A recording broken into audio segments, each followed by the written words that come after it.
Praise the Lord.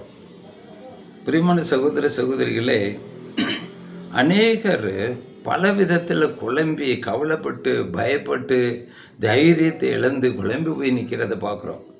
என்ன நடக்குமோ ஏது நடக்குமோ, பிள்ளைகள் காலேஜுக்கு போயிருக்குது என்ன நடக்குமோ, ஏதோ படிக்க போயிருக்குது என்ன நடக்குமோ, வேலை செய்ய போன இடத்துல என்ன நடக்குமோ, நம்ம வயசான காலத்தில் நமக்கு என்ன நடக்குமோ, இப்படி பலதரப்பட்ட கவலைகள், அப்படி பிரச்சனைகள், பயங்கள் நம்மளை நெருக்கிக்கிட்டு இருக்க நேரத்தில் ஆண்டவர் ஒரு வார்த்தை சொல்கிறார். யோசுவா 1:9 சொல்கிறாரு, நான் உனக்கு முதலே கட்டளையிடவில்லையா?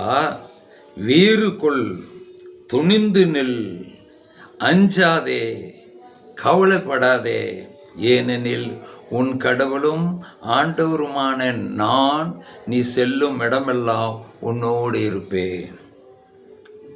அப்போ நம்ம என்ன செய்யணுமா? முதல்ல வீறு கொள்ளணும்,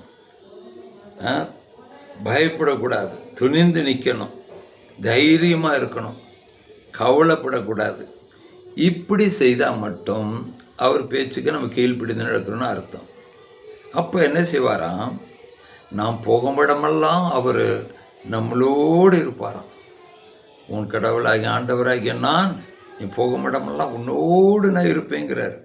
இதை விட என்ன பெரிய ஆசீர்வாதம் நமக்கு வேணும்? ஒரு பிள்ளைக்கு தன் பெற்றோர்கள் பக்கத்திலே இருக்கிறது பிள்ளைக்கு ஒரு தைரியம் இல்லையா? இப்போ உலகத்தை படித்த கடவுளே சொல்கிறாரு, நீ செய்ய வேண்டியது பயப்படாத, கவலைப்படாத, துணிந்து நில், தைரியமாக இரு. இப்படி நீ செய்தால் நீ போகும் இடமெல்லாம் நான் உன்னோடு இருப்பேன். அப்படின்னா என்ன அர்த்தம்?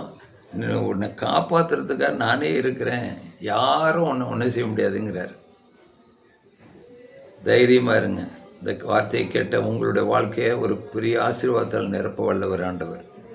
ஒரு நிமிஷம் கண்ணங்களை மூடி ஜெபிப்போம்.